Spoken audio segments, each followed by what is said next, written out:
Sanjit Swedi and I am an English language trainer. Welcome to my YouTube channel Weekly Lesson. Guys, आज की इस video में हम बात करने वाले हैं डिक्शनरी की। जी हाँ, डिक्शनरी। ठीक है, dictionary guys is an important tool to improve our English. As you all know that, right? आप सभी के मोबाइल फोन में डिक्शनरी जरूर होगी अगर आप एक इंग्लिश लर्नर हैं तो। सो आपके मोबाइल में जो डिक्शनरी है, क्या वो डिक्शनरी आपके लिए यूजफुल है? क्या उतनी यूजफुल है जितनी वो हो सकती है?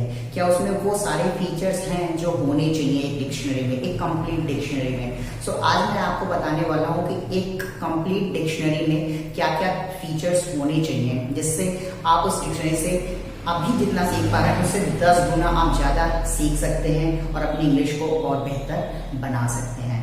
सो यहाँ पर दोस्तों मैं आपको 10 पॉइंट्स बताने वाला हूँ, 10 फीचर्स बताने वाला हूँ जो आपके डिक्शनरी में होना जरूरी है। अगर वो फीचर्स आपके डिक्शनरी में है तो आप जो डिक्शनरी यूज कर रहे हैं उसे ही यूज करते रहिए। लेकिन अगर ये आपके मोबाइल में ये फीचर्स नहीं है जो अभी मैं बताने वाला हूँ तो आपको एक नई डिक्शनरी डाउनलोड करने की जरूरत पड़ेगी। अगर आप जानना चाहते हैं कि इसे कमेंट बॉक्स में पूछ सकते हैं, मैं आपको डेफिनेटली उसके ऊपर एक वीडियो बना के दूंगा कि आप ऐसी कौन सी डिक्शनरी है जिसका यूज करिए। आज मैं फीचर्स की बात करने वाला हूँ। सो अगर आप इस चैनल पर नए हैं दोस्तों तो आप मेरे चैनल को सब्सक्राइब कर लीजिए और नोटिफिकेशन बेल भी ऑन कर लीजिए। ठीक है, अगर आपको ये वीडियो पसंद आती है तो इसे लाइक करिए, कमेंट करिए और इसे अपने फ्रेंड्स के साथ शेयर भी करिए। और इस वीडियो को लास्ट तक देखिए ताकि आप सारे पॉइंट्स समझ सकें। आइए शुरू करते हैं इस वीडियो को। दोस्तों सबसे पहला पॉइंट है easy explanation. Easy explanation means ऐसी डिक्शनरी होना चाहिए जिसमें चीजों को बहुत आसान ढंग से समझाया गया हो, एक्सप्लेन किया गया हो। यानी जो भी आप वर्ड सर्च करते हैं उसका जो मीनिंग है वो बहुत ही आसान शब्दों में दिया गया हो। और बेहतर होगा कि अगर मीनिंग एक से अधिक सेंटेंसेस में या एक्सप्लेनेशन में दिया गया हो। दूसरी जो पॉइंट है या दूसरी जो चीज है वो ये कि आप English to English dictionary prefer करिए। English to English dictionary prefer करेंगे तो ये आपके लिए ज्यादा यूजफुल होगी। अगर आप English to Hindi dictionary use करते हैं तो हमेशा आपको हिंदी की जरूरत पड़ती है किसी भी सेंटेंस को समझने के लिए या उसका यूज करने के लिए। हिंदी आपके लिए बैसाखी का काम करेगी, तो आपको उससे थोड़ा सा दूरी बनाना है हिंदी से अगर आप इंग्लिश बोलना चाहते हैं, एक क्वालिटी इंग्लिश बोलना चाहते हैं तो।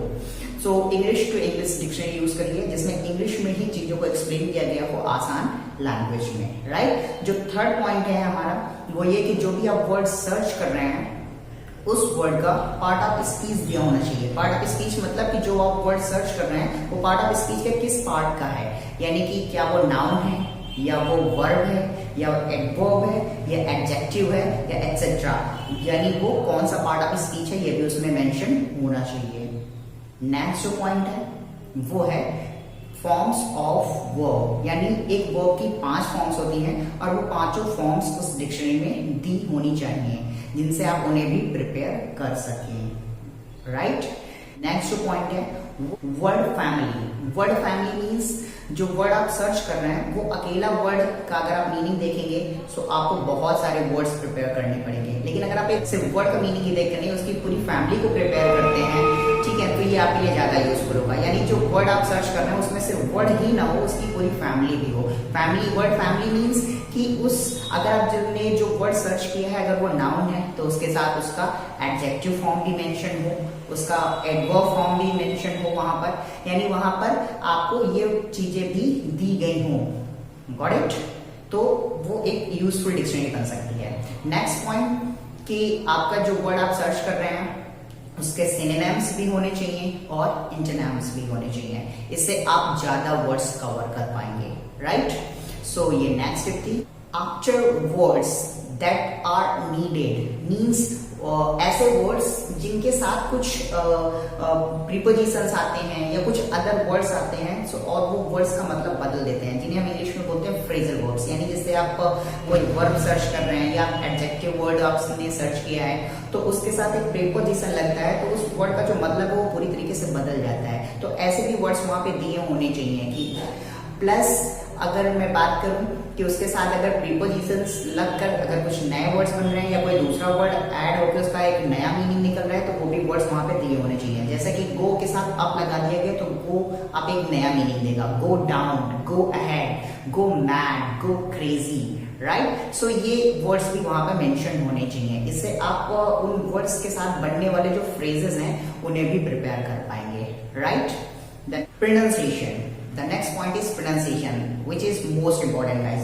Pronunciation is the most important part. आप जो भी वर्ड सर्च कर रहे हैं उसका प्रोनाउंसिएशन जरूर सुनिए, and it would be better if there are pronunciation in British and American both languages. यानी अगर उस वर्ड का जो प्रोनाउंसिएशन है वो ब्रिटिश और अमेरिकन दोनों इंग्लिश में दिया गया है तो आप उन दोनों का प्रोनाउंसिएशन सुनिए, ठीक है। और जो भी आपको आसान लगता है उसे आप फॉलो कर सकते हैं, आप उस प्रोनाउंसिएशन के साथ जा सकते हैं। यानी कि सिर्फ वर्ड का मीनिंग ही नहीं सीखना है, उसको प्रोनाउंस करने का तरीका भी सीखना है, जो कि प्रोनाउंसिएशन से ही हो पाएगा। तो उसमें प्रोनाउंसिएशन भी उस डिक्शनरी में दिया होना चाहिए, राइट।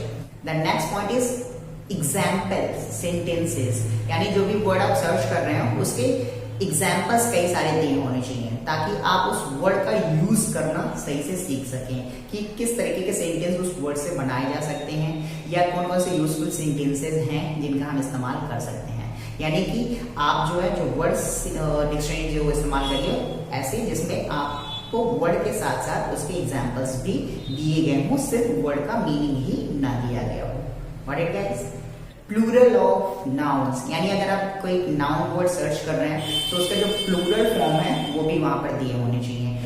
जैसे कि आप पेन है तो उसका प्लूरल पेन्स दिया होना चाहिए। लाइक बेबी है तो उसका प्लूरल बेबीज होता है, सो बेबीज वर्ड वहां पर दिया होना चाहिए। तो इस तरीके से आप प्लूरल फॉर्म भी प्रिपेयर कर पाएंगे। सिर्फ आप एक वर्ड ही प्रिपेयर नहीं करेंगे, आप वर्ड फैमिली भी प्रिपेयर करेंगे। यानी इस वर्ड का अगर वो वर्ब है तो आप उसका नाउन, एडजेक्टिव और एडवर्ब भी प्रिपेयर कर पाएंगे वर्ड फैमिली के थ्रू। आप उसका प्रोनाउंसिएशन भी इंप्रूव कर पाएंगे, एग्जांपल्स देकर आप उसका सही से यूज समझ पाएंगे।